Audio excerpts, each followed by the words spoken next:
네, 헌재 탄핵 심판이 속도를 내면서 조기 대선 가능성이 커지고 있습니다.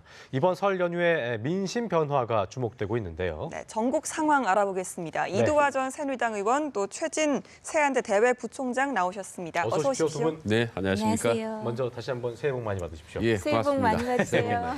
자, 조기 대선 기류가 점점 더 이제 강해지는 모습인데요. 네. 일단 대권 잠룡들의 어떤 그 움직임도 빨라지고 있는 것 같습니다. 뭐 대선 출마 선언을 하거나 불출마 선언을 하는데 그 중에서 좀 이제 저희가 굵직한 걸 좀 짚어보자면 어제 일단 박원순 시장 약간 의외라는 그 의견도 있었는데요. 대선 불출마를 선언을 했습니다. 예상 밖의 일이어서 뭐 야권 내에서 상당히 좀 당황하고 있는 분위기다 네. 이런 얘기가 전해지고 있는데 일단 뭐 어떻게 보셨습니까, 변호사님? 예, 우선 첫 번째는 사실 이제 그 경선이나 당내 경선에 있어서 실질적인 영향을 그렇게 크게 미치지 않을 수 있겠다 이런 생각을 했는데요. 네. 왜냐하면 지지율이 그렇게 높지 않았기 때문에 당내 경선에는 영향을 크게 미치지 않지만 사실 향후 행보에 대해서 관심이 있을 수밖에 없는 거는 현재 이제 민선 서울시장으로 임기가 가장 길게 갖고 있는 분이죠.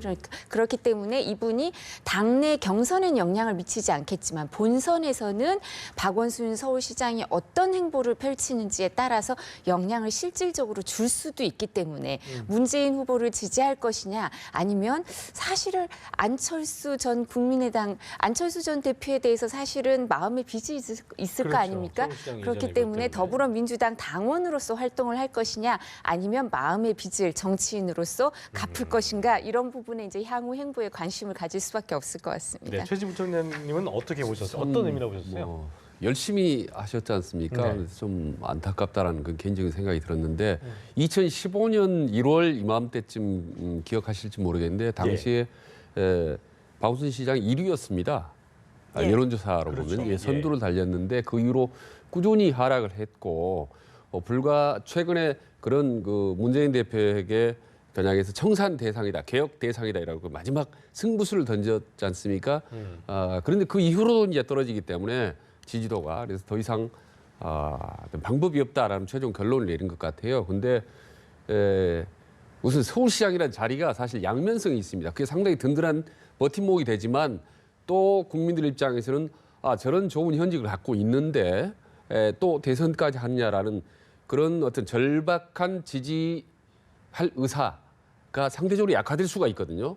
거기다가 이제 이 박원순 시장 원래 스타일 자체가 상당히 좀 점잖고 성실한 이미지가 있기 때문에 강력한 임팩트가 좀 부족합니다. 그래서 여러 가지 성과도 있음에도 불구하고 국민들한테 박원순 하면 특별하게 떠오르는 이미지, 뭐 사이다나 콜라 같은 톡톡 튀는 그런 강렬한 이미지가 없었기 때문에 꾸준히 하락하고 결국은 접게 된 것 같습니다. 이두화 의원 말대로 둘 중에 하나, 그러니까 안철수 전 대표를 도울 것인지 아니면 문재인 전 대표를 도울 것인지 이 부분도 좀 궁금해지는 것 같습니다. 어떻게 좀 대체적으로 예상하고 계세요? 그러니까 박원순 시장이니까 예. 그건 당연히 저는 문재인 전 대표를 도울 가능성이 높다고 봅니다. 왜냐하면 본인이 서울 지금 민주당 당적을 갖고 있고 네. 또 본인 공개적으로 얘기했지 않습니까? 정권 교체에 자기가 힘을 보태겠다고. 그리고 사실 이번 특별하게 문재인 대표하고 우리 각을 세우지는 않았습니다. 전반적으로 지금까지 둘러보면 그래서 결국 뭐 크게 함께 가는 것에 무리는 없다고 봅니다. 알겠습니다. 근데 저는 대선 불출마 선언을 하면서 사실은 원안에는 그 당내 경선 룰에 대해서 이제 이 부분 때문은 아니다. 내가 당내 경선 룰에 대해서 불만이 있거나 이런 건 아니다라는 게 본문에 있었는데 사실 발표할 땐 빠지지 않았습니까? 그렇죠. 예. 예, 그래서 이런 부분에 대해서 여전히 조금 여지를 열어두고 있는 게 아닌가. 지금 부총장님 말씀하신 것처럼 사실은 정당 생활을 오래 해온 사람이라면 더불어민주당 당적을 갖고 있고 하기 때문에 그 부분에 대해서 중점적으로 당원이기 때문에 그런 활동을 펼쳐야 하겠지만 사실 그 박원순 시장은 저도 이제 변호사기 때문에 그 옛날에 활동을 할 때 아름다운 가게라든가 이렇게 지켜봤지만 시민단체 활동을 오래 한 그런 분이거든요. 그래서 그런 그 정당에 소속된 그런 느낌도 있겠지만 시민단체 활동을 하면서 야권의 이제 진보 진영의 다른 인사들과도 더 끈끈한 관계가 그 형성된 부분도 있기 때문에 말씀하신 것처럼 저희가 기본적으로는 뭐 문재인 후보를 돕지 않겠나 이런 생각을 하지만 그렇지만 문재인 후보가 또 향후 어떤 일이 일어날지 또 지켜보면서 박원순 시장의 행보도 앞으로 이렇게 완전히 확정 예. 지을 수는 없는 게 그러니까요. 아닌가 싶습니다. 예, 문 전 대표 측에서는 일단은 환영과 또 감사의 메시지를 내놨습니다. 그렇습니다. 일단 문재인 캠프에서는 그래도 좀 아무래도 박원순 서울시장에 대한 어떤 기대가 좀 있다 이렇게 봐도 되는 거 아니겠습니까? 예, 아무래도 서울시장이기 때문에요. 이제 서울시정을 말씀하신 것처럼 더불어민주당 당원으로서 일정 부분 본인을 지지해주길 바라실 텐데, 근데 당내 경선 룰에 대해서도 명백한 입장을 안 밝혔고, 또 보통은 대선 불출마 선언을 하면 저는 누구를 좀 돕겠습니다 내지는 이런 말을 할 법한데요. 예. 근데 이제 문재인 후보에 대해서 언급은 구체적으로 현실적으로는 없었습니다. 그래서 이 부분을 좀 더 지켜봐야 되는 게 아닌가. 근데 문재인 후보 입장에서는 뭐 사실 그래도 부총장님 말씀하신 것처럼 얼마 전까지는 아주 지지율이 높고 이랬기 때문에 좀 그대로 이렇게 주저앉는 게 경선에 있어서 그래도 좀 안정적인 느낌을 가질 수는 있을 텐데 너무 안심할 일은 아닌가. 자, 아닌 것 그렇다면은 김부겸 의원도 이제 박원순 시장과 함께 공동 경선, 야권 내 어떤 공동 정부를 주장해 오면서 대응을 해 온 걸 알고 있는데요. 어쨌든 박원순 시장이 대선 불출마를 선언하면서 일단 장고에 들어간 상황인 것 같고, 공동 정부 수립 주장은 유효하다고 얘기했지만 완주 레이스 대선 경선 레이스 완주가 가능할 것인가, 이거에 대한 좀 고민을 해봐야 될 것 같습니다. 그러니까 방금 잔고에 들어간 것 같다라고 말씀인데, 되게 잔고 끝에는 좀 그렇게 아니 그렇게 좀 공격적인 게 나올 가능성이 좀 떨어지거든요, 상당히. 그만둘 가능성이 있다라는 그런 뉘앙스를 풍기는데, 사실 힘이 많이 떨어진 건 사실입니다. 네. 만약 같이 함께했다면 김부겸의 어떤 TK 이미지, 거기다가 박원순의 서울의 이미지, 그럼 지역 통합에 지금 이재명까지도 합류를 해서 3자 회동까지 했지 않습니까? 그럼 경기도 이렇게 이제 구심력이 생기면, 거기다가 안희정까지 합류하면 충남, 충청도까지 합하면요. 문재인 대 비문 진영의 거대한 통합의 그룹이 생깁니다. 그럼 그중에 논의를 해서 후보를 단일화하면 그야말로 문재인 대 비문재인 단일 후보 간의 내부 경선이 이루어질 수가 있거든요. 그러면 해볼 만한 그림과 어떤 힘이 생기거든요. 근데 그게 이제 출발도 하기 전에 어떻게 보면 꺾어버린 궁금한 게 거거든요. 비문 진영의 논의가 없었을까요? 박원순 시장이 이렇게 불출마하는 거에 대해서 어쨌든 그게 좀 균열이 생기는 거니까, 예. 내가 지금 불출마를 하려고 한다는 어떤 그런 미리 어떤 언들이 있었다든지. 통상적으로 제가 예. 알기로 큰 결단이나 파장이 큰 결단을 내리면 의논을 하지 않습니다. 예, 그러면 바로 이제 만류하게 되고, 예. 그 언론에 공개되고 만약 이걸 번복하게 되면 아주 스타일이 구겨지기 때문에 그렇군요. 그런 중요한 정치 운명과 결정된 건 되게 혼자 단독으로 결단을 내립니다. 알겠습니다. 예, 설 연휴가 좀 끝나면 이제 본격적으로 민주당은 이제 경선 레이스가 펼쳐지지 않겠습니까? 그렇습니다. 이제 문재인 전 대표를 향한 공격이 좀 한층 거세지지 않을까 이렇게 전망되는데요. 어떻게 보십니까? 예, 지금 말씀하신 것처럼 사실 박원순 시장이 그대로 있다면 이제 서울, 그다음에 이재명 성남시장 수도권 좀 일정 부분, 그리고 김부겸 의원의 대구, 이제 예. 대구 경북까지 해가지고요. 비문 진영의 세력이 더 규합이 된다고 할 경우엔 경선이 불꽃 튀는 그래도 좀 볼만했을 텐데요. 근데 사실 이제 박원순 시장이 이렇게 되면서 지금 말씀하신 것처럼 다른 후보들도 일정 부분은 오히려 힘이 좀 빠지는 게 아닌가. 그러니까 문재인 후보 대세론이 어차피 답은 문재인 후보로 정해져 있다 이런 얘기가 떠돌고 있었기 때문에 경선에 있어서 컨벤션 효과 같은 건 좀 떨어질 수도 있지 않는가. 근데 그렇지만 문재인 후보가 이제 당내 후보가 되는 건 확실시하더라도 되더라도 비문 진영을 어떤 식으로 포용을 하고 네. 어떤 식으로 이분들을 이제 자기를 열심히 본선에서 돕게 하는가, 이런 과제는 더 크게 남을 수밖에 없는 것 같습니다. 오히려 김부겸 의원은 사실 지역구에서 이제 장고를 하고 지역구 민심을 듣겠다, 설 연휴 동안 이렇게 얘기를 했는데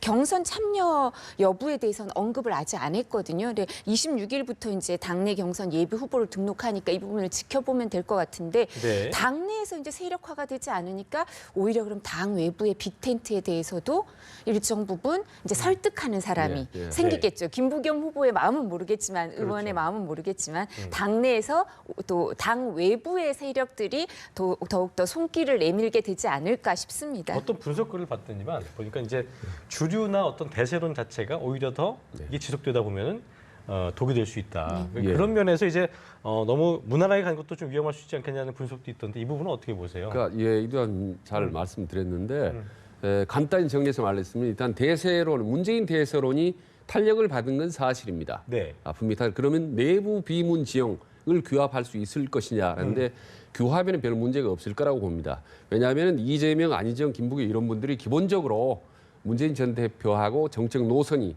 크게 다르지 않습니다. 네. 그렇기 때문에 내부는 문제 없다. 다만 외부의 비문 진영은 아주 더욱더 위기의식을 느낄 것이다. 대세론이 커질수록 그래서 상대적으로 본인들이 뭉칠 수 있는 명분이라든지 어떤 심리적인 90점 효과를 줄 것이다. 그래서 오히려 대세론이 커질수록 밖에 있는 빅텐트론의 어떤 속도는 더 빨라지지 않을까 그렇게 생각을 합니다. 그게 흡수가 될까요? 아니면은 지금 내부의 내부의 문재인 진영과 내부의 비문 진영과 기존의 새누리당과 이렇게 삼자 구도가 될 것인지 이거에 대한 그 분석도 많더라고요. 근데 사실 비문 진영의 리더십이 좀 확실히 돼야지 아마 그 리더십을 중심으로 누군가를 이제 구심점으로 해서 모일 수 있을 텐데요. 근데 이 부분은 문재인 전 대표가 어떻게 행동하느냐 그리고 친문 세력이 어떻게 행동하느냐도 가장 중요할 수밖에 없는 게요. 문재인 전 대표는 안티 세력도 강하거든요. 그리고 친문 세력에 대해서는 패권주의, 기득권 세력이라는 비판도 일정 부분 있지 않습니까?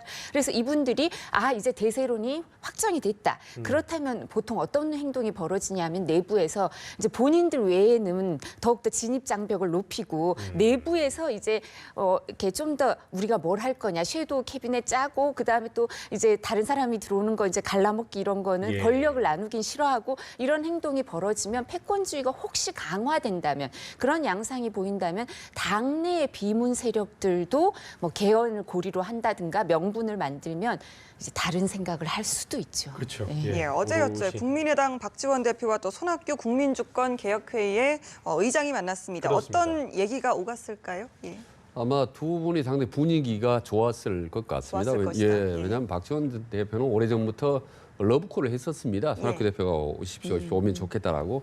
그리고 거기에 대해서 손학규 전 대표도 사실 러브 사인을 했었고 상당히 우호적 발언과 우호적인 이제 태도를 했기 때문에 두 분이 아주 좋은 분위기 속에서 두 가지를 얘기했어요. 하나는 우리가 통합하느냐 한다면 언제 할 것인지 어떤 방법으로 할 것인지 연대를 한다면 어떻게 하기 시기나 방법을 놓고 조율했을 가능성이 높다고 봅니다. 그리고 이제 하나 덧붙여서 반기문 전 총장에 대해서 우리가 어떤 입장을 갖고 어느 시점에 어떻게 해야 될 것이냐.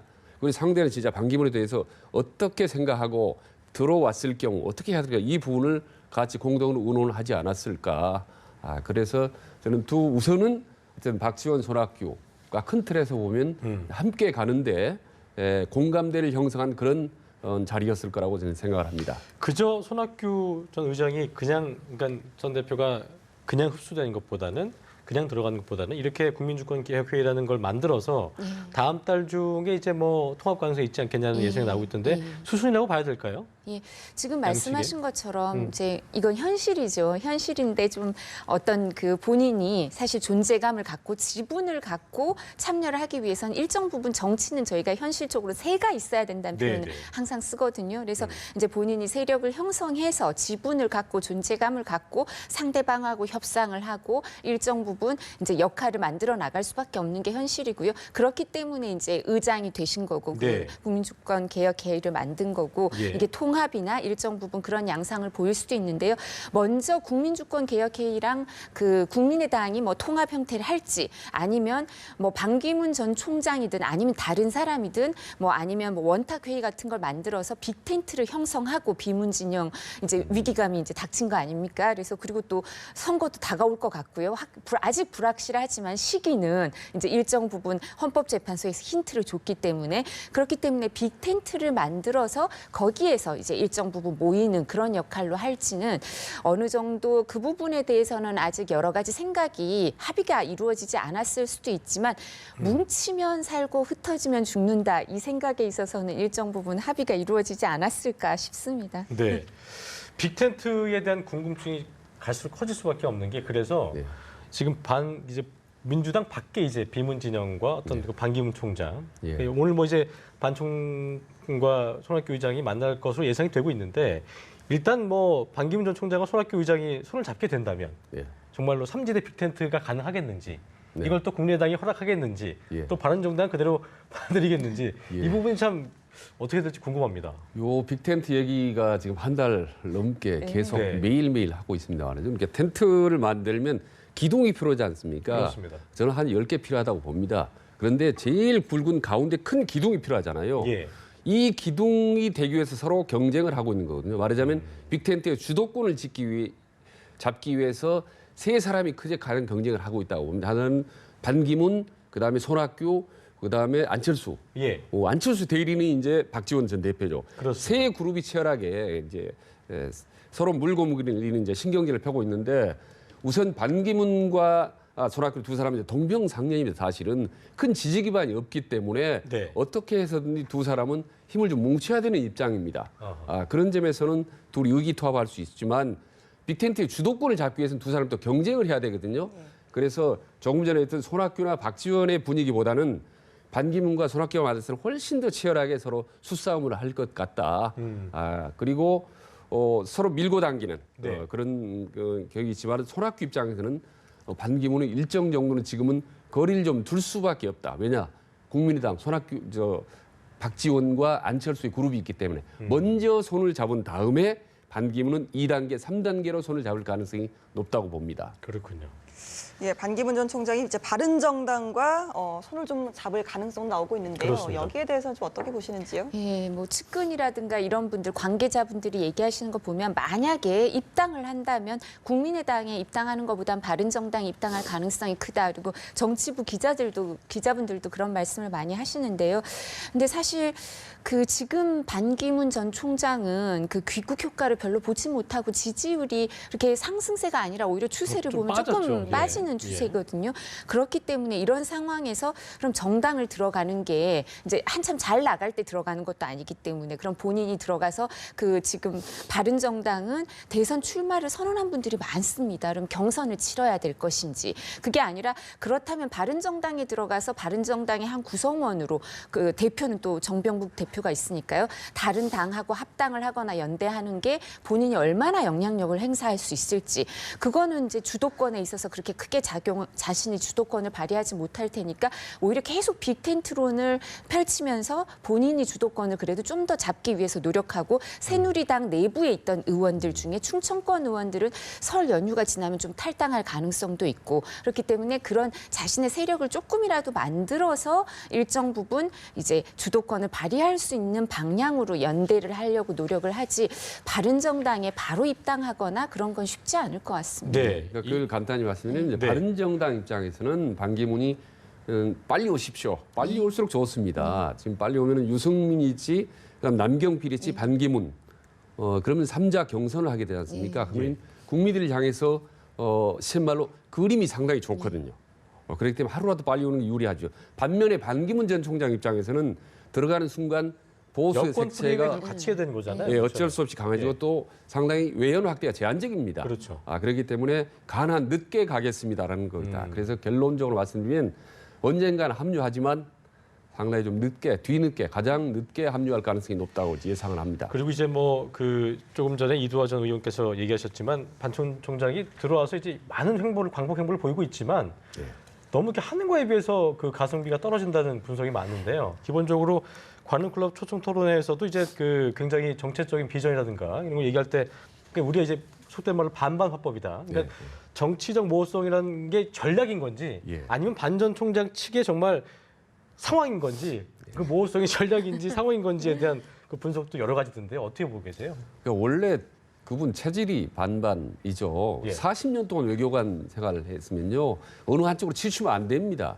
그리고 반반 화법이라는 게 사실은 좋은 겁니다. 어느 한쪽으로 치우치지 않고 통합적이고 중도고 온건하고 부드럽고 이게 반반 화법 그러니까 아닙니까? 정치인의 덕목인 겁니까? 그게? 그렇죠. 그러나 지금 이제 대선이라는 네. 어떤 정말 그 절체절명의 어떤 상황, 이런 전쟁 국면 상황에서는 반반하고 이렇게 저렇게 가면은 완전 두리뭉실한 것이 돼버리거든요.